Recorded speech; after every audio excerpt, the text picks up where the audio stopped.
Sejam bem-vindos ao nosso Encontro Semear. E é com grande satisfação que a gente vai dar início a uma série desses encontros que a gente está promovendo a partir do COMOV, que é o Coletivo Motricidade Vital.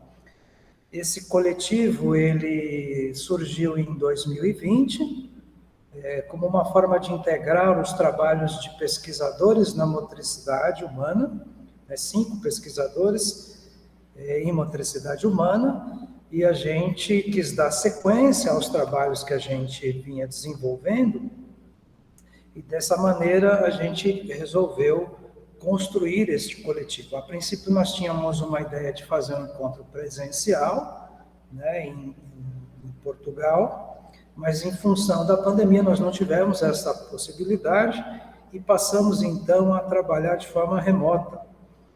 E o trabalho rendeu um dossiê, né, um material onde a gente lança essa perspectiva da motricidade vital, que a gente está chamando como uma ontologia regional. E nesse dossiê, que recebeu o título Motricidade Vital, Eixos de um Conhecimento, nós convidamos uma série de pesquisadores sensíveis a esse tema. E entre esses pesquisadores, nós tivemos a participação do professor Dr. Rui Jos Grillberg, né, que tem participado dessa temática da motricidade e que aceitou o convite e que nós temos uma satisfação enorme em recebê-lo aqui. Professor Rui, que é doutor em Ciências da Religião pela Universidade de Strasbourg, graduado em Filosofia pela Universidade Mogi das Cruzes e em Teologia pela Universidade Metodista de São Paulo. Sócio fundador da Sociedade Brasileira de Fenomenologia, sendo o seu primeiro presidente, e um grande estudioso de figuras como Russell, Merleau-Ponty, Paul Ricoeur e uma série de outros autores, estudioso dos temas que nos são caros, como corporeidade, linguagem, educação e também teologia. E hoje, né, aceitou ao convite de trabalhar com o tema da corporeidade, do corpo, da questão da linguagem, do sentido e dos desafios terminológicos que nós passamos quando a gente passa a revelar e desvelar determinados fenômenos que a motricidade vital vai, né, conforme nós vamos pesquisando, vão aparecendo algumas realidades desta nova ontologia que chamamos de motricidade vital e criam-se essas dificuldades terminológicas em torno desses temas.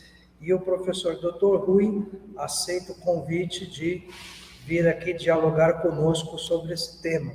Então, seja muito bem-vindo, professor Rui, sejam bem-vindos os colegas que estão aí assistindo, né, ou vão assistir a sua apresentação, e em nome do Coletivo de Motricidade Vital, nós somos muito gratos por sua disponibilidade e sua participação. A nossa dinâmica será uma apresentação do professor Rui, por volta de 30 minutos, e depois a gente abre para a interação com perguntas e observações sobre a exposição. Professor Rui, a palavra está com o senhor, muito obrigado por estar aqui conosco.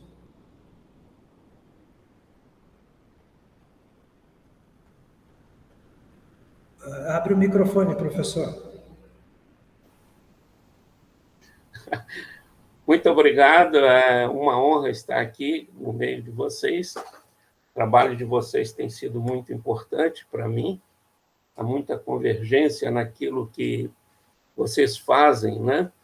E que eu também faço. E agora espero que a gente possa reunir esses trabalhos e que eu possa me integrar aí, trabalhar junto também com este grupo que tem muitas coisas convergentes com aquilo que eu penso a partir da fenomenologia, né?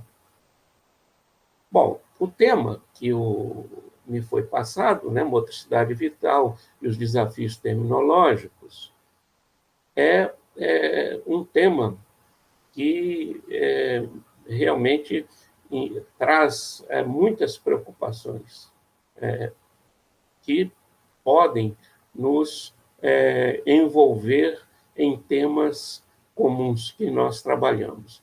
Na verdade, eu não trago muita novidade além daquilo que vocês já têm, de um modo ou outro, já trabalhado. Mas espero trazer algumas reflexões que possam ser importantes para o grupo, né? Em primeiro lugar, eu gostaria de iniciar a minha palavra com uma epígrafe usado pelo professor Sérgio de Oliveira, né, Sérgio Santos. Num dos seus artigos, ele coloca uma frase de Manuel Sérgio, que diz o seguinte, eu vou ler aqui, ó, a essência da motricidade humana é o sentido, a significação, a intenção, né? Essa frase, realmente, para mim, resume muito daquilo que eu penso e daquilo que eu gostaria de dizer hoje, né? Em primeiro lugar, porque ele diz que a essência da motricidade humana está no sentido, na intenção, né? Na significação. A fenomenologia é essencialmente uma questão de sentido, né? A intencionalidade é a nossa relação com o sentido das coisas, da pessoa, do mundo, né? Do ser. Então, a questão do sentido é central na fenomenologia, e eu acredito que é central também, como diz o Manuel Sérgio, na questão da motricidade humana, né? Então, essa união de motricidade com sentido, para mim, é essencial, né? É preciso integrar mais motricidade com sentido, né? Essa frase, ela levanta, primeiramente, aquilo que eu vou chamar de a relação de sentido, né? Todos nós vivemos em torno de sentido das coisas. Tudo que nos toca tem que ter, de algum modo, sentido. Nada nos chega que não tenha sentido, né? Inclusive, o sem sentido já é um sentido. O absurdo já é um sentido. Então, tudo que nos envolve só nos chega porque, de algum modo, nos coloca em relação com o sentido das coisas. Quando nós falamos o não sentido, já estamos falando de sentido, né? Então, a relação de sentido, para mim, está na base daquilo que nós fazemos em relação ao mundo, inclusive a relação de sentido é uma relação que tem a ver com a motricidade, com o movimento humano, mas também com o movimento das coisas, o movimento do mundo em geral, né? A relação de sentido, ela nos envolve em diferentes níveis e diferentes modos, né? Nós temos a relação do sentido do corpo, dos órgãos de sentido, e relações de sentido que nós nem percebemos, mas que o corpo mantém vivo com o mundo. Então, há sentidos que o corpo sente e que nós não sentimos ou vamos sentir muito depois, né? Então, o corpo, ele tem essa função de uma primeira matriz de desenvolvimento de sentido que vai se desdobrar em vários outros modos de sentires e sentidos. Exemplos, quando os órgãos de sentido trabalham e nos dão o sentido das coisas, né? Os órgãos de sentido, eles não nos dão simplesmente a sensação. Foi um erro da modernidade trabalhar os órgãos de sentido a partir da sensação. Isso fez com que os órgãos de sentido fossem desligados da relação de sentido e a relação de sentido fosse transferida apenas para a consciência e a reflexão. Os órgãos de sentido já nos dão sentido das coisas e não apenas sensações. Merleau-Ponty descartou já de seu uso a palavra sensação, justamente para evitar essa restrição dos órgãos de sentido às sensações. Órgãos de sentido são sentires de sentidos. O ouvir não é só ouvir som, é ouvir algo que faz sentido ao sentir o som, ao sentir a voz, ao sentir a dor, tudo isso já são sentires. Mas há outros níveis do sentir, por exemplo, quando o sentir passa a significados, né? O sentir sentido, ele, quando nós falamos, nós temos um outro nível de sentir. A fala, a linguagem, já nos coloca num nível de sentido e num modo de sentido diferente dos anteriores, aqueles básicos do corpo. Ao falar, nós estamos usando um modo de sentir e um modo de ter sentidos, né? De falar, de produzir sentidos. Né? E a linguagem, e aqui eu encaminho já para a questão das terminologias, a linguagem trabalha com termos. Eu vou usar a expressão que veio no título, que foi dado para a minha fala, que é os desafios terminológicos. Essa palavra termo é uma palavra muito interessante, muito importante, porque a palavra termo quer dizer que houve uma delimitação, houve uma determinação. A palavra termo, terminus, era usada antigamente para falar das fronteiras. Usava-se a palavra terminus ou a palavra finis para falar da fronteira, por exemplo, entre Espanha e França. Então, a palavra termo estabelece fronteiras. Eu prefiro dizer termos são recortes de sentido. Os recortes de sentido que a língua usa através de signos. Então, são significados. Então, os termos, eles são significados. Aqui é importante já fazer uma distinção entre sentido e significado. Não é? O sentido é uma relação muito ampla que nós temos com o mundo e o sentido que que nos abrange, que nos envolve. Não, o sentido não está só pela nossa presença. Este foi um equívoco de pensar que o sentido é uma doação da consciência. O sentido não é uma doação. O recorte é uma doação. O que nós fazemos é recortar o sentido. Mas nós estabelecemos uma relação com o sentido.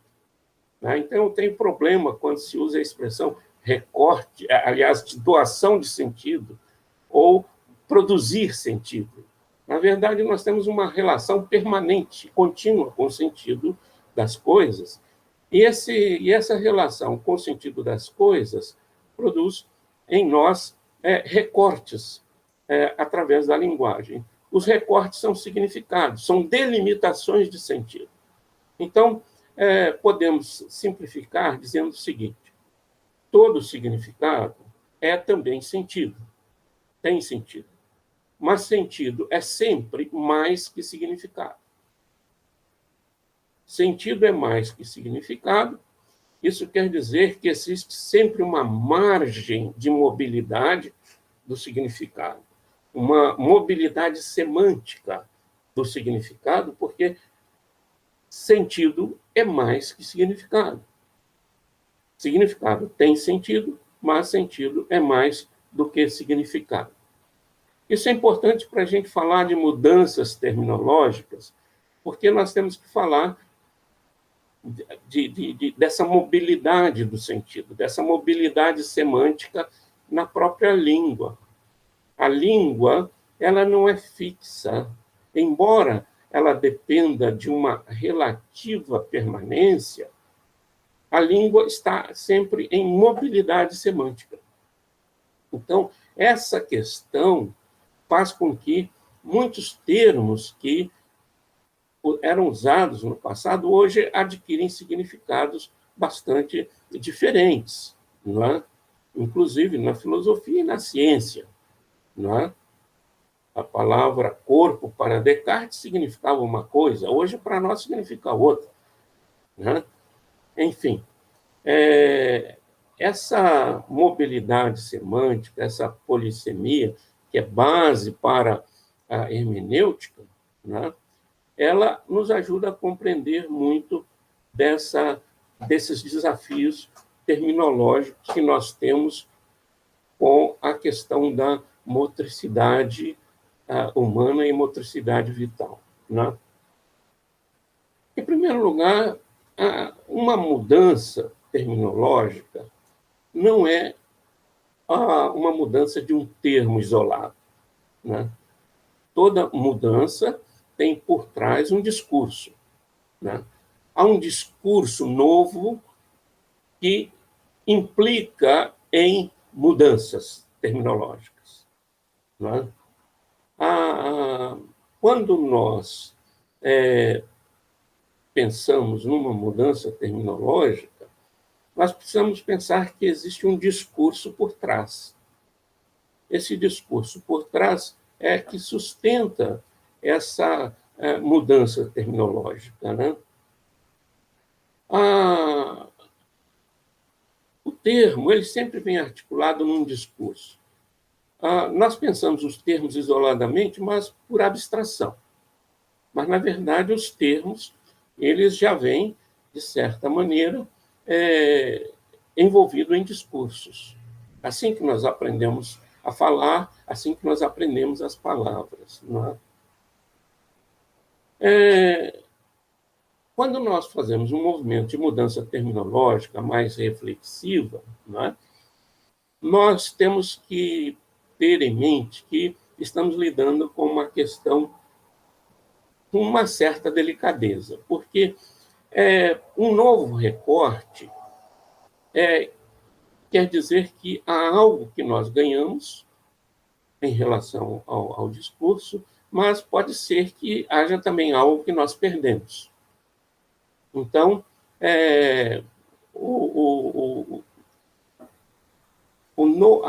essa mudança terminológica, geralmente, aproveita termos que já são usados num outro contexto, num outro discurso, mas é usado de forma renovada no nosso novo discurso. Por exemplo, a própria palavra motricidade, ela não é uma palavra nova. A motricidade está nos dicionários já há muitos anos, há séculos, que já a palavra motricidade está no francês, por exemplo, motricité. Então, porém, quando nós falamos hoje de motricidade, não se trata só da questão do movimento das coisas, né? Ou dessa força motriz que aparece em todo lugar. Não, nós estamos falando de uma motricidade que envolve o ser humano em uma dimensão tão profunda e tão abrangente que implica uma reconsideração do ser humano. Então, a motricidade aparece num novo discurso, num novo contexto. Está em jogo aí realmente uma nova concepção do ser humano, uma nova concepção da pessoa. O movimento humano, ele está em todos os atos, modos de ser, pensar do ser humano. Então, aí nós temos que, nessa abrangência, repensar também o que é o ser humano e a pessoa humana. Então, se trata realmente de algo que implica numa renovação, num desafio terminológico de não só de uma palavra nova, mas de dar a essa palavra toda a força e toda a abrangência que ela tem no discurso que nós fazemos. Né? E se nós observarmos, os grandes pensadores, eles, na verdade, não inventaram muitas palavras. Eles recuperaram palavras, eles trouxeram palavras da antiguidade, da Idade Média, para hoje, num novo discurso. Por exemplo, a palavra intencionalidade de Rousseau. É nova no seu sentido, mas a palavra intencionalidade vem sendo usada na Idade Média até hoje. Né? Então, é uma recuperação da palavra. A palavra epoquê dos gregos adquire novo sentido em russo. Então, na verdade, Heidegger, por exemplo, usa a palavra Dasein, que era comum, não tão comum, mas era usada de várias maneiras no vocabulário alemão, na literatura. Então, aparecia a palavra Dasein. Mas em Heidegger adquire uma nova conotação. É um novo discurso. Assim, a palavra Stimmung também, uma nova... Então, são palavras que estavam no uso literário, estavam no uso até do linguajar comum e adquire uma nova conotação. A palavra angústia, por exemplo, também, Angst. Então, são palavras que são colocadas num novo discurso e aparecem com um novo vigor, nova força. Ao contrário do versículo bíblico, né, que não se deve consertar roupas novas com panos velhos, não é? Aqui, às vezes, os termos, às vezes os antigos, eles vêm com nova força e fazem muito bem aos panos novos. Então, nós podemos recuperar essas palavras e elas farão bem ao novo discurso. Né? Então, é o caso, por exemplo, da palavra motricidade. A palavra motrício, que a professora usa, né? O ser motrício, que o professor Sérgio usa, né? E motricidade vital, que a professora fala com tanta ênfase e força. Então, são palavras que adquirem vida nova e que, no discurso, elas aparecem com essa força. Né? Aí, nós vemos, não é, que essa palavra motricidade, ela é usada por nós quase sempre em relação ao ser humano. Não é? Por isso, o Manuel Sérgio diz ciência da motricidade humana. Porque se ficarmos só em motricidade, a motricidade pode ser do animal, o movimento pode ser também de uma máquina. Então, a motricidade, ela, que nós falamos, ela converge para o ser humano, no ser humano. Aqui, eu gostaria de resgatar uma questão do movimento. Né? Existe uma ontologia do movimento que está por trás da motricidade humana. O que é essa ontologia? A ontologia da Kínesis, que já Aristóteles, na física, no livro 3 da física, já diz que é a essência da natureza. É o movimento. Né? O movimento está em toda parte. O movimento é uma questão fundamental daquilo que nós conhecemos como realidade. O movimento, ele é parte, aliás, ele é a essência de todo modo de ser que nós conhecemos. Tudo está em movimento. Até as ideias que parecem ser fixas não são. Há movimento das ideias, como há movimento de sentimentos. Então, o movimento, ele não é só das coisas físicas. O movimento está em todo modo de ser que nós conhecemos. Então, é uma questão ontológica. A quínesis, que era tão importante para os gregos, né, que levou ao devir de Heráclito, por exemplo, é uma questão fundamental da ontologia e não uma questão secundária. Né? Então, temos que retomar, no meu entender, uma ontologia do movimento, da quínesis, com mais força, porque ela vai permitir que nós vejamos a motricidade humana ampliada em toda a abrangência de ação do ser humano. O ser humano entra no movimento do universo. Não é o ser humano que começa a motricidade.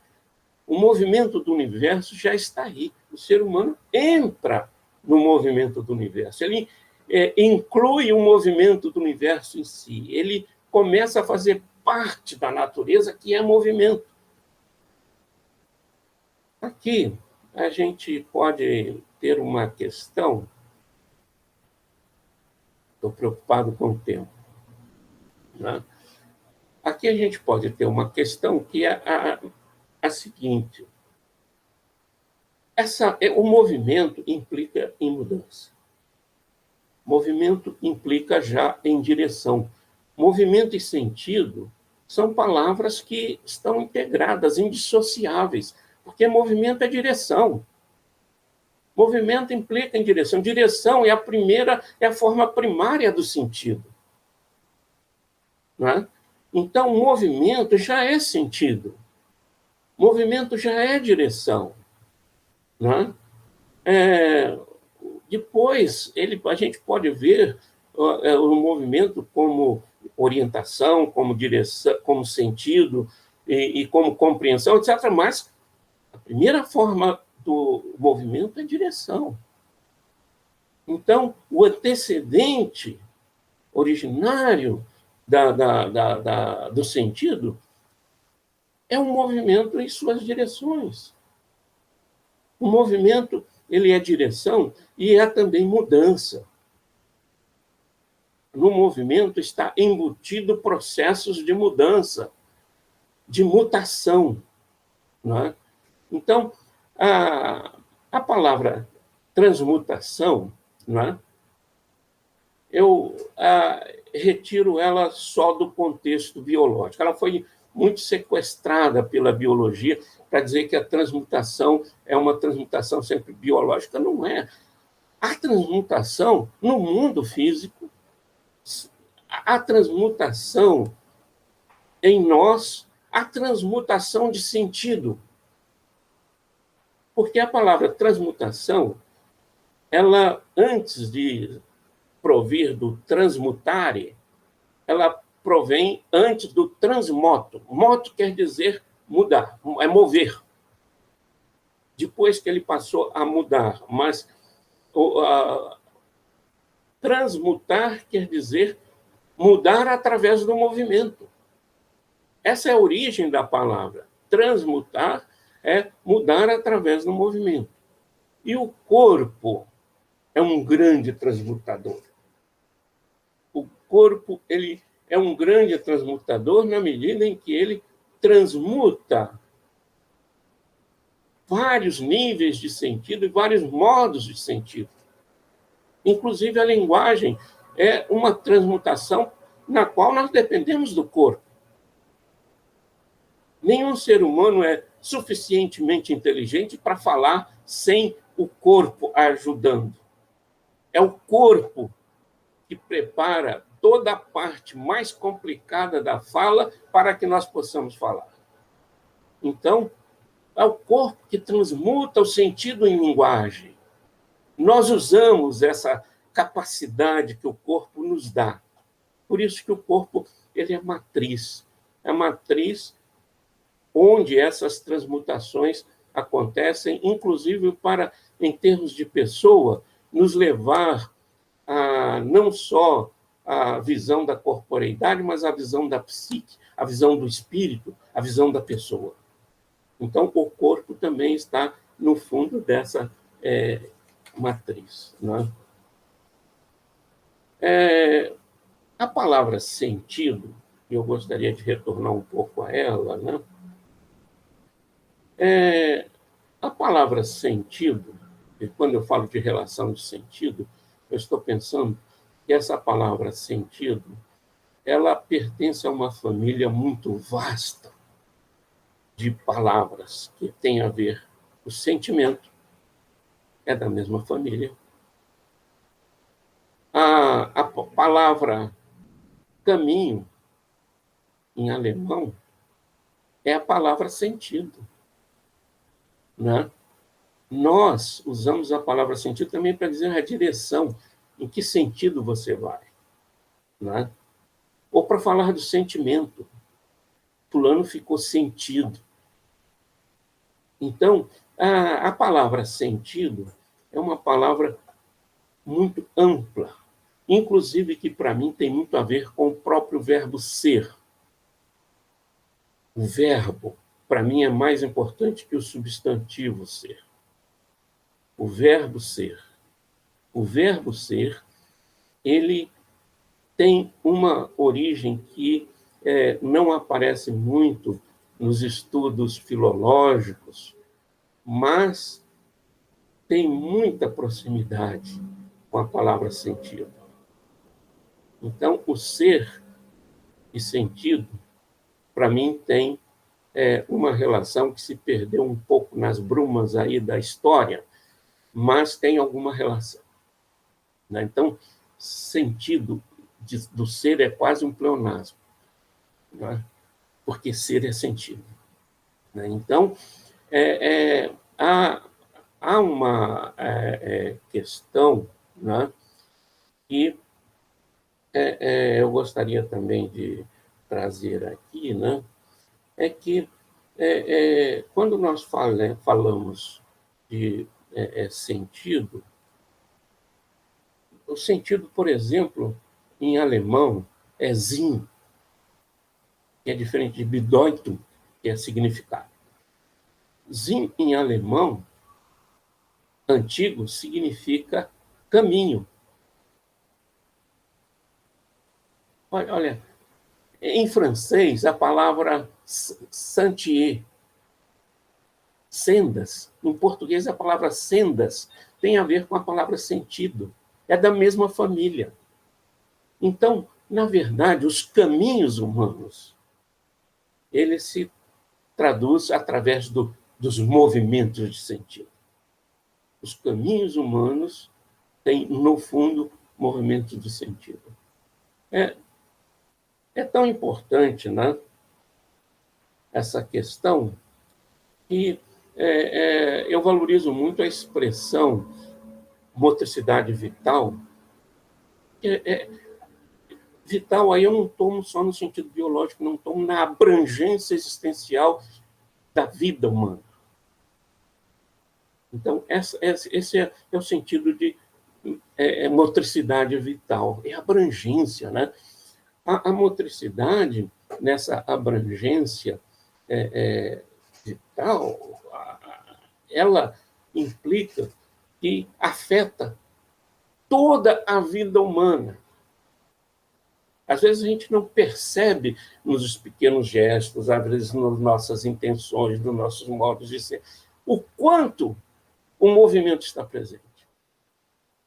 Eu valorizo muito trabalhos que nós temos aqui no Brasil de ex-atletas que trabalham com crianças carentes, pobres, muito pobres, que sem orientação própria para a vida começam a movimentar-se de uma forma nova, mais integrada, de uma coletividade, de forma mais participativa, e, de repente, sentido se abre, sentido começa a aparecer novo, as crianças começam a ver novos caminhos, começa a aparecer nova motivação. Então, a motricidade é motricidade da vida, não só do corpo. A motricidade vital implicando a vida na sua abrangência. Não é? A gente sabe, por exemplo, que com a idade, não é? É preciso se movimentar. Não é? Eu tenho uma experiência que é o seguinte: desde o momento que eu comecei a fazer caminhadas, eu melhorei em tudo. Memória, melhorei a saúde, a resistência, eu melhorei a agilidade dos movimentos. Por quê? O corpo é motriz. Nós somos seres motrícios. Então, o que eu estou tentando mostrar é que o trabalho que nós fazemos, que vocês fazem, eu também faço, é de uma abrangência e de uma força, de uma importância vital, que é fundamental. Nós temos que seguir e desenvolver esse trabalho cada vez mais, né? Porque a pessoa, ela se desdobra nas fases da vida com desdobramento de movimento e sentido. Eu acho que essa união do movimento com o sentido, da motricidade com o sentido das coisas, abre um leque realmente muito importante para que nós possamos desenvolver. Eu estou vou tentar já caminhar para a conclusão. Eu tinha várias outras coisas para colocar, né? Mas a questão do sentido, para mim, envolve muito o sentir. Assim como eu dou abrangência para o sentido, eu dou abrangência para o sentir, porque sentir é sempre sentir sentido. Sentir sentido é um pleonasmo de reforço, não é um pleonasmo simples de repetição. Sentir é sentir sentido. Não é? Mesmo quando eu não sei, o corpo sente, ele está sentindo direção, ele está sentindo orientação. Então, sentir é sentir sentido. Não é? Quando Merleau-Ponty propõe a reabilitação ontológica do sentir, ele está pensando um pouco nessas questões. Sentir é sempre sentir sentido. Os órgãos de sentido prejudicaram um pouco a visão, porque deram ao sentir uma, vamos dizer assim, restrição, uma prisão, que fez com que o sentir ficasse diminuído. Mas o sentir, ele é mais fundamental para nós, porque ele nos dá a base do sentido e a reflexão vem depois. O sentir vem primeiro. Nós vivemos sentido. Viver a vivência é primeiro a vivência de sentido, não vivência da reflexão. Nós vivemos os sentires. Nós vivemos o sentido nos sentires.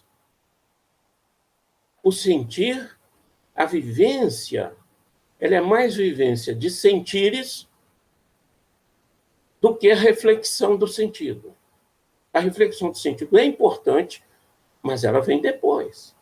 Então, há uma precedência ontológica do sentir em relação à reflexão, em relação à capacidade que nós temos de produzir conceitos, ciência, que é fundamental, mas para a vida, o sentir vem primeiro. Bom, isso, para mim, tem implicações muito amplas para a compreensão do ser humano, como a professora Eugênia nos mostrou outro dia, a questão do corpo, alma e espírito, a psique e o espírito, isso tem uma implicação importantíssima para a compreensão dessa topologia da personalidade. Mas eu não vou entrar aqui porque não dá mais tempo. Eu vou ter que caminhar para a conclusão, né? Depois, se nas perguntas, se houver, tal, eu posso tratar um pouco dessa questão da pessoa e da unidade da pessoa, etc., que para mim também é muito importante. Mas eu vou concluir dizendo o seguinte, né? Nós temos os diferentes sentires que se transmutam em corporeidade, mas se transmuta também no corpo que se faz psique, mundo da vida, mas também do corpo que se faz espírito, na relação com os sentidos mais amplos e mais profundos, os valores, etc. Tudo isso tem uma unidade, a unidade da pessoa, que muitos pensadores localizaram aqui e ali, né? O Ricoeur, por exemplo, localiza a unidade na imaginação transcendental que ele traz lá de Kant. Então, não, a unidade vem por uma imaginação transcendental que reúne todas essas polaridades do ser humano, todos esses modos de si mesmo são reunidos numa imaginação transcendental. Eu prefiro chamar de o sentir elemental. O ser humano possui, antes dessas divisões de sentir corpo, sentir psique e sentir espírito, nós temos o sentir elemental, né? O sentir elemental é que faz essa síntese. É um sentir do fundo da pessoa, que faz a síntese daquilo que nós sentimos como unidade. Quando eu penso a mim, o outro, o ser humano, eu penso como uma unidade. E eu atribuo isso ao sentir elemental. Elemental, uma palavra que quer dizer, que provém do grego, né?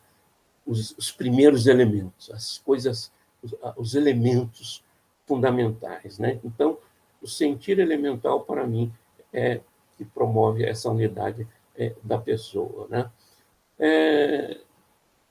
Enfim, o sentido é que nos move para essas estruturas materiais e imateriais e tem muito a ver com o mover-se, né?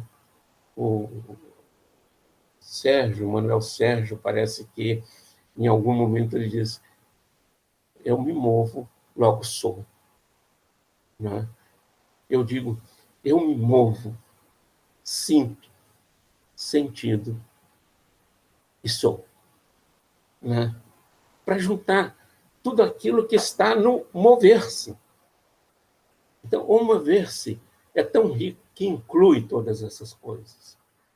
Então, eu me movo, sinto e sou.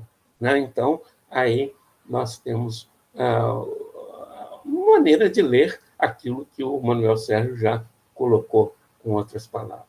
Eu termino por aqui, né? Aguardando então os comentários e questões que vocês possam levantar. Professor Rui, muitíssimo obrigado por sua apresentação, especialmente pela forma como o senhor terminou. Eu me movo, sinto e sou. Muito bonito, bacana. E quero agradecer aqui a presença da Silmara, que está conosco, o professor Sérgio Toro, um grande parceiro nos estudos em motricidade, que está também prestigiando conosco aqui nessa tarde. É impressionante a importância dos Sérgios. Temos vários Sérgios na motricidade. Vai saber, né, o que acontece. Enfim. E agora vamos para nosso debate, nosso aberto para colocações, para as questões. Boa tarde. E ficamos, então, aí para as colocações dos participantes, para a gente aprofundar essa exposição que o professor Rui nos brindou. Então, está aberto para o coletivo.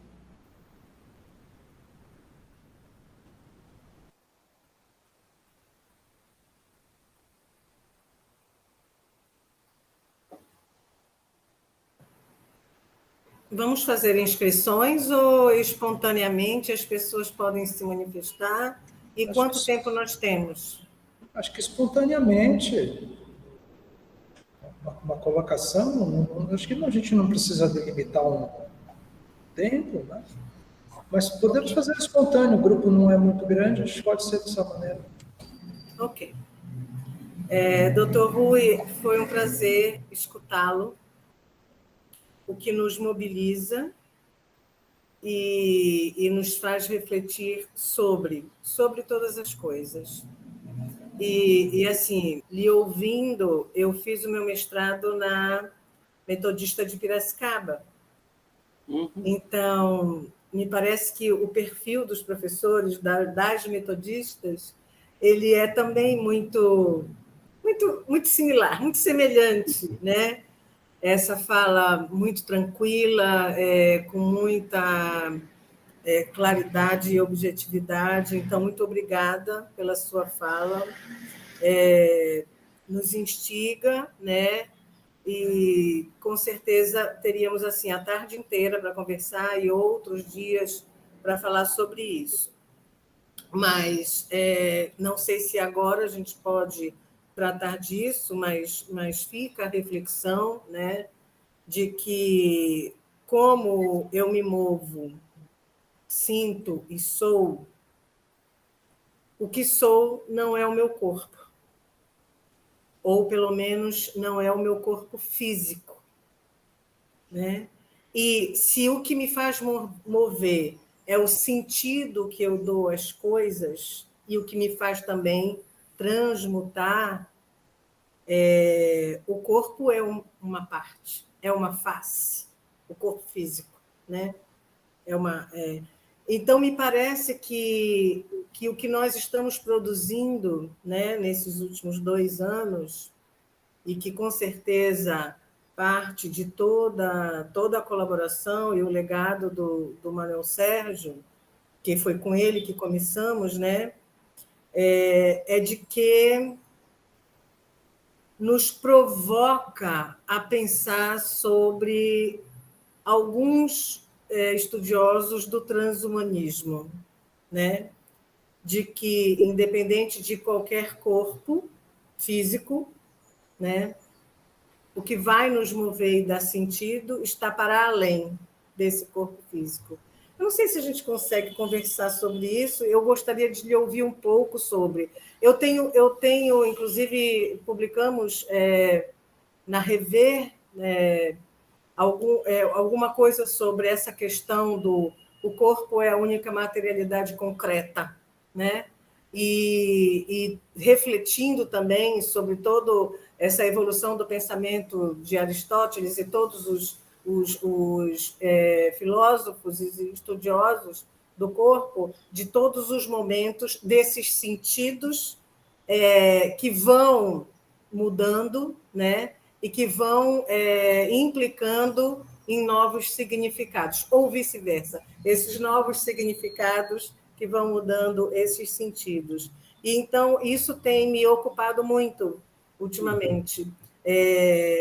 Como é que a gente vai pensar esse momento que, para alguns autores, por exemplo, como o Jacques Glaise, que é um filósofo francês, né, e que também trabalha com a discussão do corpo, ele é de Montpellier, e ele diz que o transhumanismo, o que ele vem fazendo é minimizando o humano da gente, né? Com todas as próteses, os implantes, então nós estamos perdendo a nossa humanidade e para outros estudiosos do transhumanismo, nós estamos maximizando a nossa potencialidade de vida na Terra. Então, eu queria lhe ouvir um pouco a respeito dessa temática e dessa reflexão nesse sentido.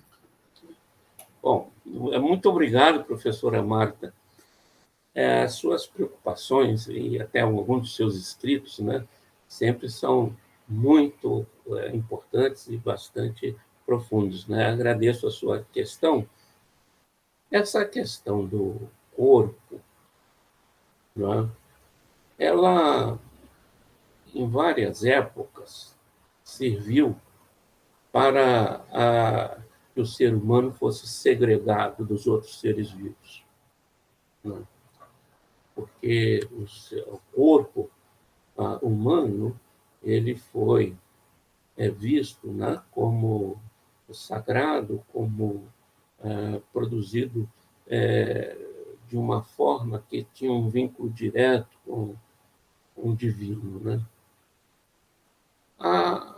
Acontece que nós, hoje, sabemos que temos muito parentesco com todo o vivo da Terra, né?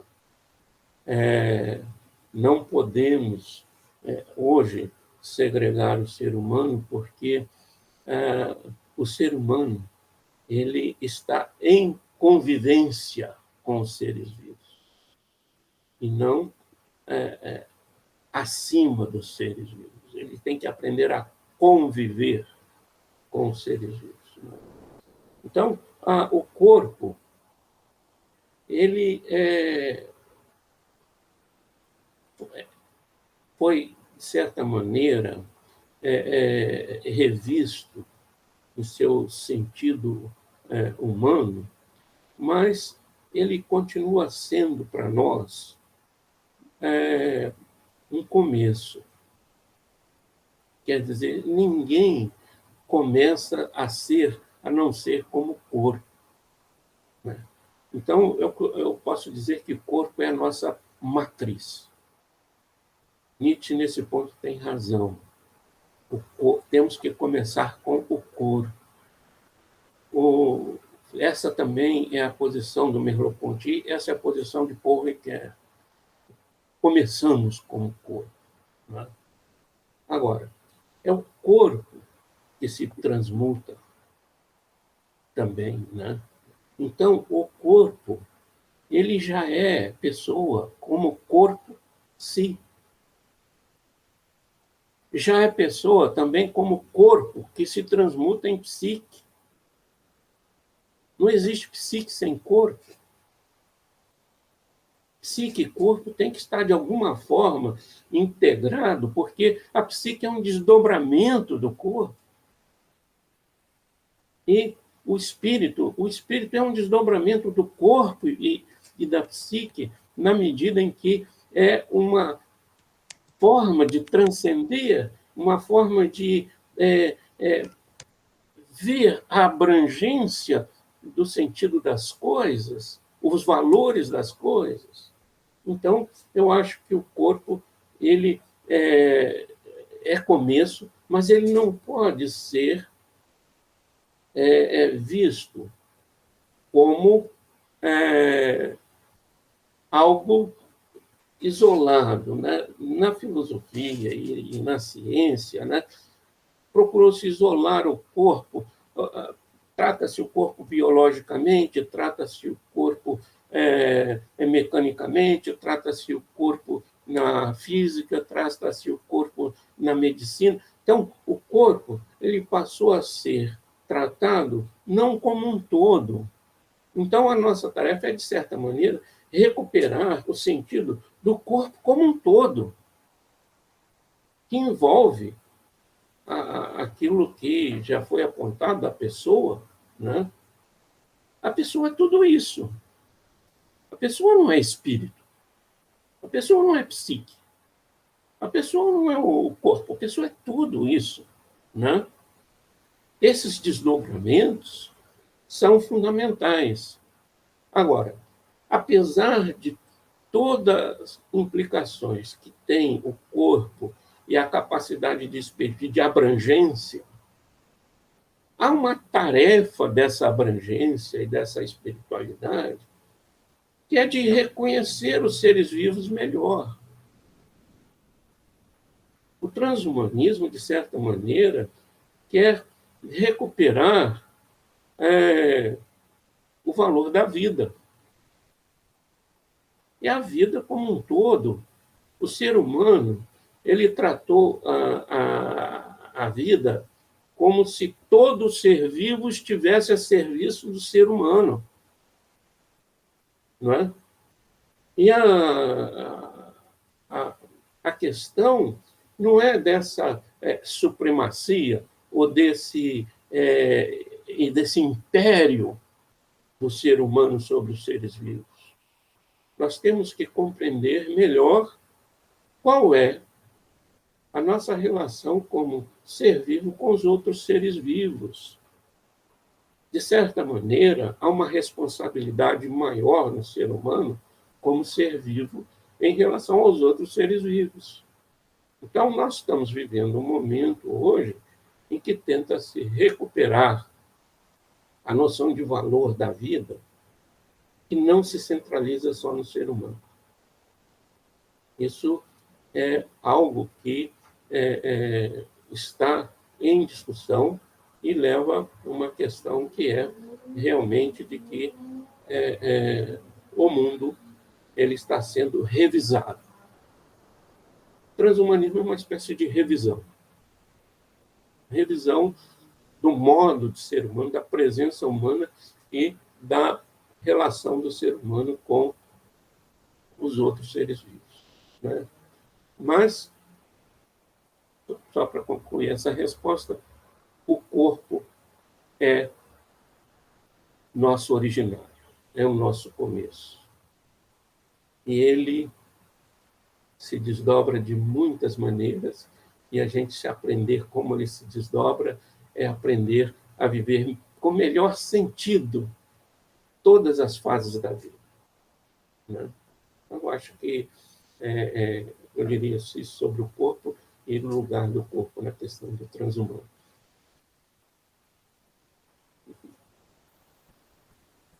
Muito bem, podemos passar para outras. Professora Eugênia? Sim. Obrigada, doutor Rui, por uma segunda vez que a gente se encontra, é maravilhoso ver e escutar, ainda que seja por a tela esta do quadradinho que nos vê.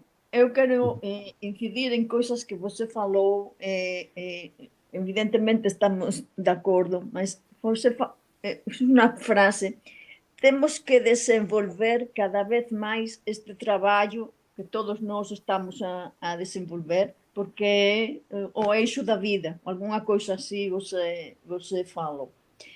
Mas nós desenvolvemos isto com pessoas, com o resto de seres viventes com os quais compartilhamos, e sempre, evidentemente, com a nossa presença do nosso corpo físico, porque não pode ser de uma outra maneira, nós não podemos sair do corpo físico para estar presentes com todo como nós somos, e com a linguagem. Eu volvo a ver os problemas que eu levo tendo ao longo dos seminários, e inclusive no dia a dia com as pessoas.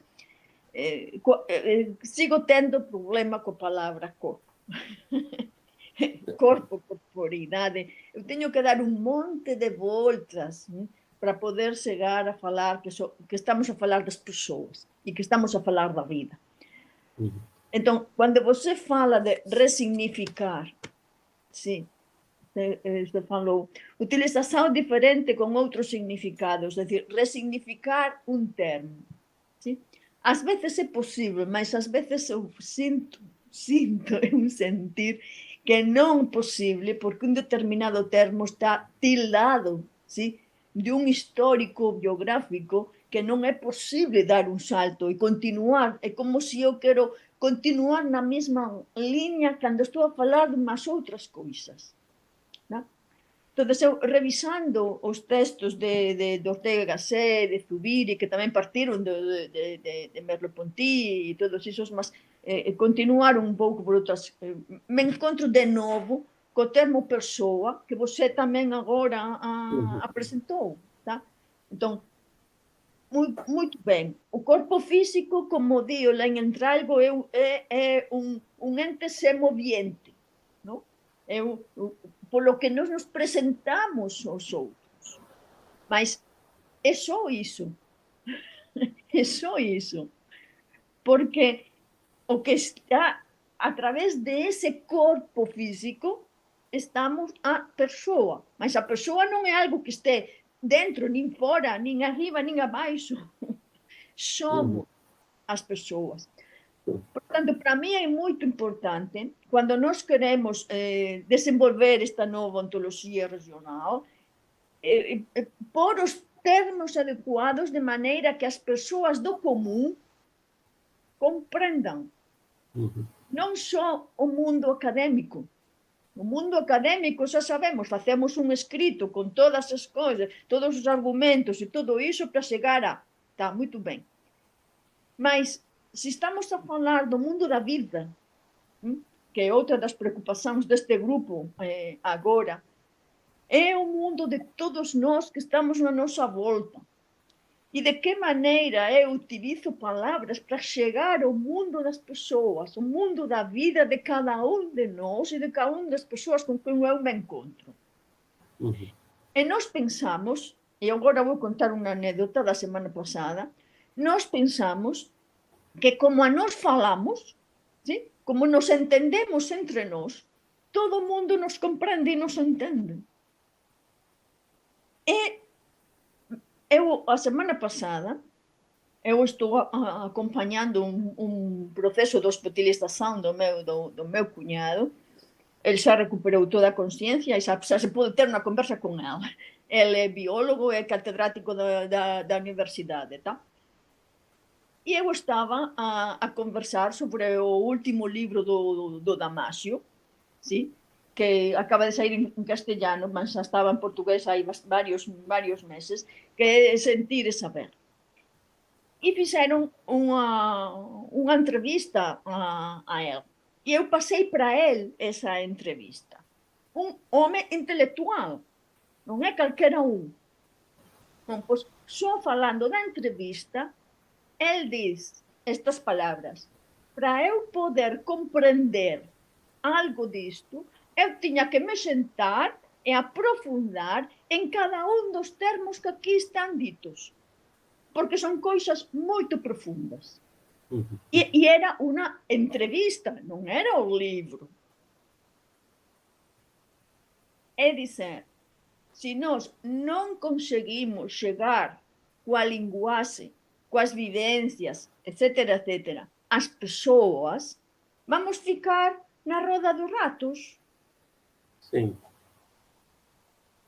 Bom, realmente é uma questão fundamental, uma questão importantíssima, né? É como chegar às pessoas. Agora, eu acredito que as duas coisas são fundamentais. Primeiro, é fundamental a ciência e a reflexão, que às vezes necessita um discurso que, por ser desenvolvido em grupos pequenos, não é um discurso muito popular, aliás, muito pouco popular. Não é? O que tem a física de popular, a física quântica, por exemplo? Não tem popular, mas também é um discurso que é preciso ser feito nesse momento entre os físicos, né? Então, há necessidade de se continuar a trabalhar esse discurso. Mas esse discurso não chega lá na base, né? Na base, há algumas palavras, por exemplo, que são muito usadas e que eu acho que dificilmente poderiam ser descartadas. Uma delas é corpo. que na base corpo, todo mundo lá sabe, fala, né, do corpo humano, vê, está continuamente em contato, no movimento. Então, corpo é uma palavra, digamos assim, que é dificilmente arrancada desse modo de vida das pessoas, o Lebenswelt.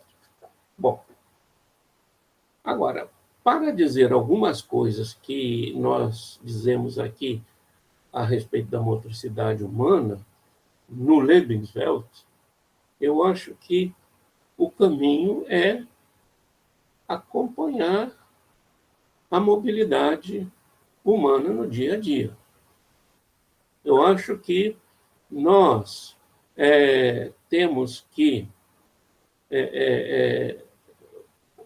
começar a falar de motricidade humana com a dança,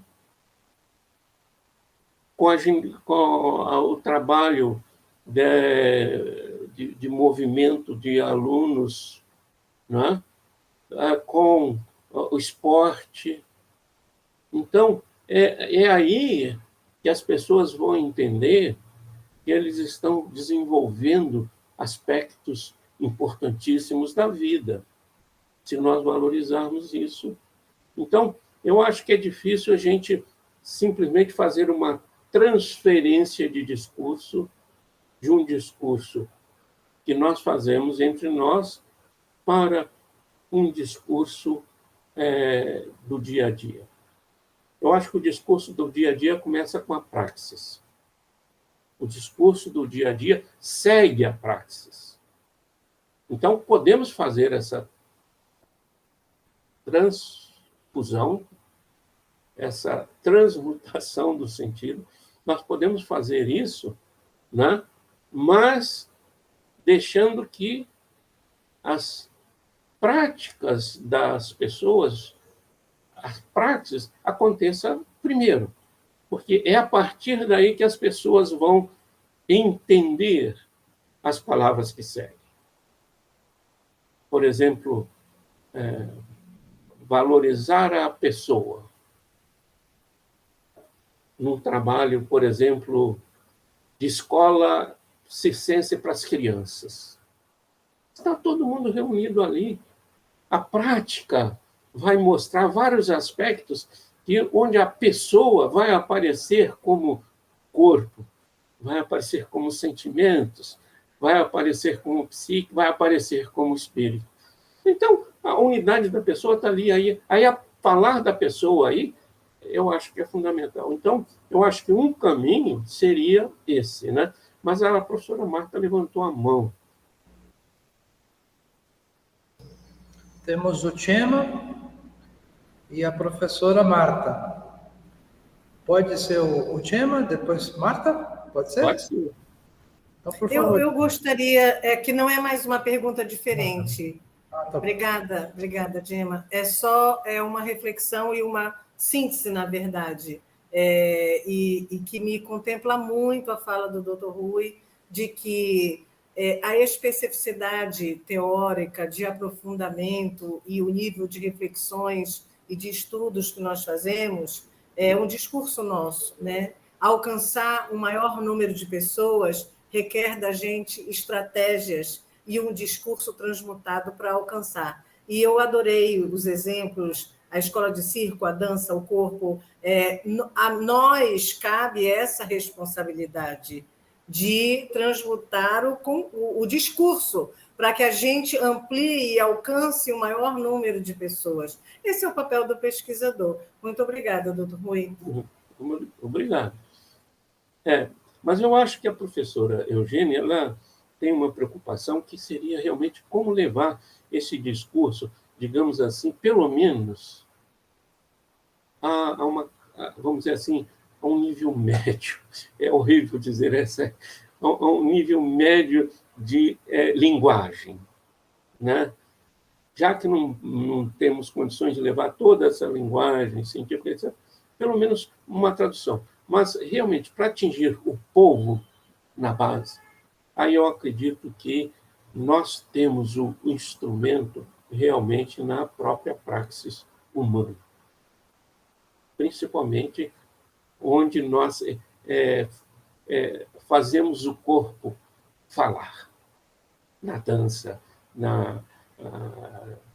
no esporte, no circo, em algumas lutas que não são de competição simplesmente, enfim, vários momentos em que o corpo, movimentando, ele já diz tudo. Gema. Boa tarde. Boa tarde. Muito obrigado, professor Rui, pela sua presença, antes de nada. Depois de ouvir você e escutar os companheiros e companheiras, eu queria trazer para o discurso, se me ocorreu, porque aqui se está falando de corpo, do que se o corpo, a corporeidade, a motricidade. Acho que, e também o Xia fala bueno, se acaban de colocar aqui, de como fazer compreender as pessoas, não? Que motricidade ou do que estamos a falar quando nos referimos ao ser humano. Não? É uma palavra que é a consciência. Por quê? Por que digo isto? Porque nós temos, bueno, eu entendo, tenho uma forma de entender o corpo em diferentes contextos. Temos falado muitas vezes que a motricidade é contextual, pero quizás o conceito de corpo também é contextual, inclusive dentro de um mesmo lugar geográfico. Porque eu tenho a minha concepção do que é o corpo, mas eu, se vou no hospital, me atende um médico, porque tenho um problema, essa pessoa que me está tratando de me arranjar, digamos, tem o mesmo ou outro conceito distinto, não? E não é o mesmo que me tenha em conta o meu global, a minha integridade, que não simplesmente que esteja tratando de fazer um pequeno arranjo num corpo, não? Não é o mesmo, no deporte, por exemplo, cada dia se fala mais dos treinadores que têm em conta os sentimentos dos deportistas, os que tratam os deportistas como se fossem simplesmente para máquinas de rendimento. Não é o mesmo. Não é o mesmo, digamos, a forma de entender. O que quero dizer é que não é o mesmo a forma de entender o corpo em diferentes lugares. E quizás nós, quando fazemos o nosso discurso, também se requer, para que seja compreendido, quizás que incluso mudemos ou troquemos as palavras quando nos referimos à motricidade do corpo para fazer-nos compreender. Se me ocorre que, por exemplo, poderíamos eliminar a palavra corpo. Por quê? Se, por exemplo, quando falamos de pessoas, temos na nossa imaginação, vemos um corpo o que seja, mas temos uma imagem. Se imaginamos um cão, imaginamos outra. Se imaginamos uma girafa, não temos que utilizar a palavra corpo para referir-nos aos diferentes seres vivos, digamos, né? O mesmo acontece quando falamos da motricidade.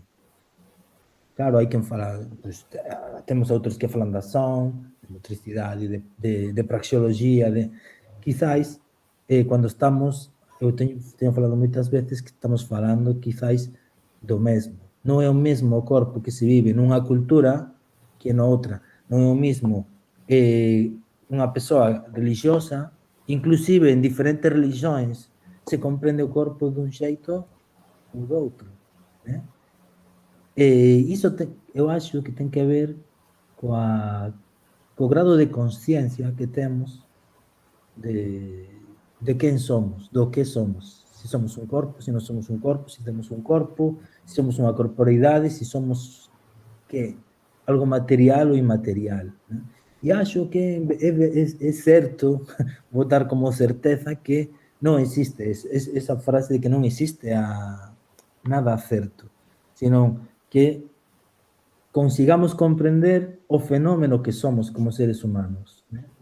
E dentro disso está, bueno, não sei se me fiz entender, porque está o que eu entendo que é a motricidade vital que falamos hoje em dia, que transcende o conceito de motricidade do que nos falava, de que nos fala Manuel Sérgio. Bueno, não queria, essa era a minha pequena reflexão. Bom, Gema, muito obrigado pelas suas considerações. Realmente questiono um ponto realmente sensível, né?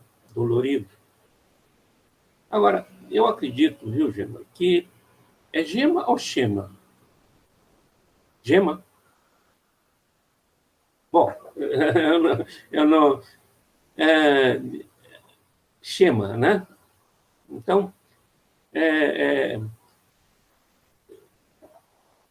eu acredito o seguinte: há determinadas palavras que, às vezes, é difícil lutar contra elas. Por exemplo, já muitos autores tentaram tirar a palavra religião das ciências religiosas, da teologia, ou é uma palavra que se desgastou, que tem vários contextos. E realmente não consegue. Então, eu acho que essa questão que você levanta, ela é válida para muitas palavras. Algumas que já estão tão enraizadas que é difícil você, de certa maneira, colocar de lado. Eu acho que para chegar à consciência que você chegou aí, você teve que realmente levar uma série de considerações sobre o próprio corpo, né? Então, quando a gente fala de corpo numa dimensão que envolve, por exemplo, a topologia da personalidade, né? A gente fica num contexto em que faz sentido. Por exemplo, eu não posso desconhecer que personalidade e corpo se integram. O Russell fala no Schlein, Merleau-Ponty fala no corpo si. Né? São formas de você mostrar que, apesar dos diferentes contextos onde significa coisas diferentes, há necessidade de se buscar uma compreensão, ou seja, uma abrangência capaz de permitir que a gente pense corpo, psique, espírito. Então, essa questão, para alcançar essa questão que você coloca, talvez a palavra pessoa seja uma forma de integrar, de fazer uma síntese. Mas não sei se é possível descartar corpo. Porque, se for assim, nós vamos ter que descartar metade do nosso vocabulário. Porque todo o nosso vocabulário funciona em diferentes contextos. Na verdade, nessa mobilidade semântica das palavras, existe um fator que é o mínimo de permanência. Né? Então, nesse mínimo de permanência, que é relativo, mas é fundamental. Então, eu acho difícil nós descartarmos algumas palavras e alguns conceitos na medida em que nós podemos envolvê-los num outro discurso e numa outra síntese.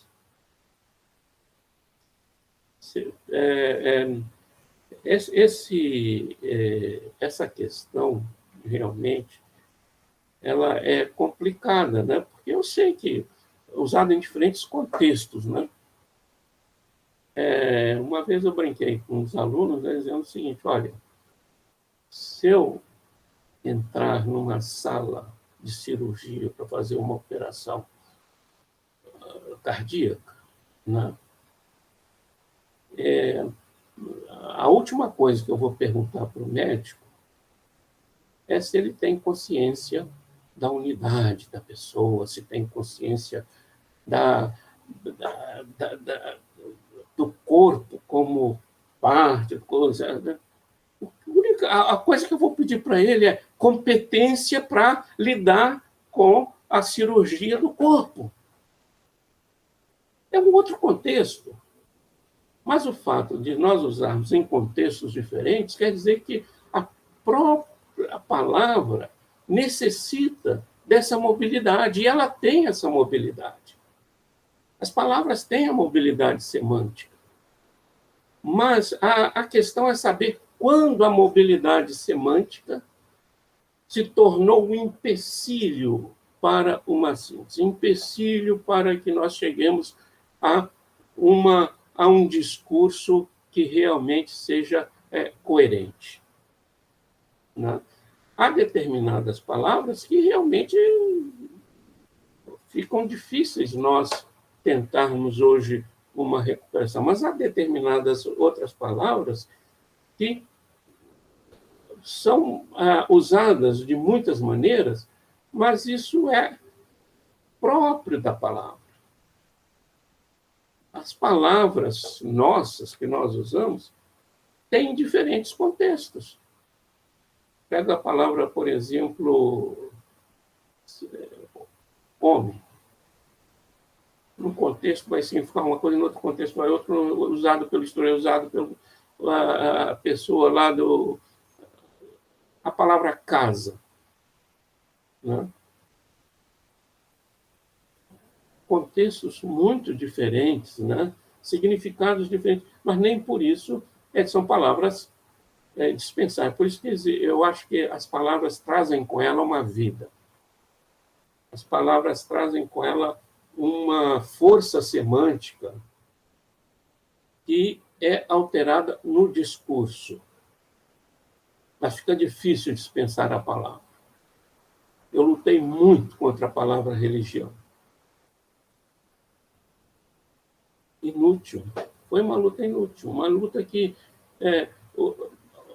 um grande filósofo, teólogo chamado Paul Tillich, tentou tirar Karl Barth tentou tirar do vocabulário religioso, do vocabulário teológico, a palavra religião. E simplesmente não dá. Então, nós temos que usar religião em diferentes contextos. As palavras têm mobilidade semântica, e essa mobilidade semântica é muito grande em algumas palavras. Algumas palavras... Isso... Agora, realmente a coisa fica complicada quando a palavra se esclerosou, quando a palavra atingiu um nível que realmente ela não é mais mobilidade semântica, é outra coisa. Ela passou a ser desorientadora e não representa mais a mobilidade semântica. Mas a mobilidade semântica permite que nós falemos de corpo, de corporeidade, etc., num sentido que não é propriamente os usados em contextos mais específicos. Bom, essa é a minha visão dessa questão, que para mim é uma questão difícil, uma questão sensível, dolorida, mas precisa ser enfrentada. Né?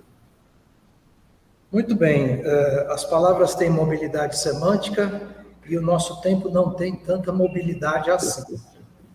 Porque se deixar, nós ficaremos aqui por muito mais tempo querendo esticar o nosso tempo para aprofundar os nossos diversos assuntos que temos para tratar. Então, eu convido o grupo a nós finalizarmos essa conversa por hoje, para esse encontro. Lembrando que esse encontro, este deu origem a essa série que a gente está chamando de Semear, porque veja quanta coisa semeamos hoje, né? E quantas coisas podem surgir desse nosso encontro.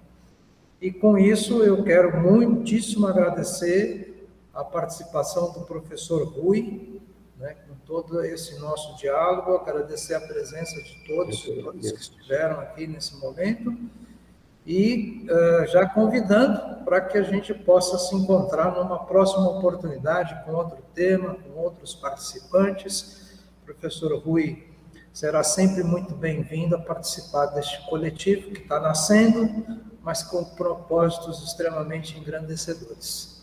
E com isso, encerramos então o nosso momento de debate e discussão, e que nós possamos nos ver em breve. Um grande abraço. Eu queria, antes de terminar, Sérgio, eu gostaria só de agradecer ao Comov, né?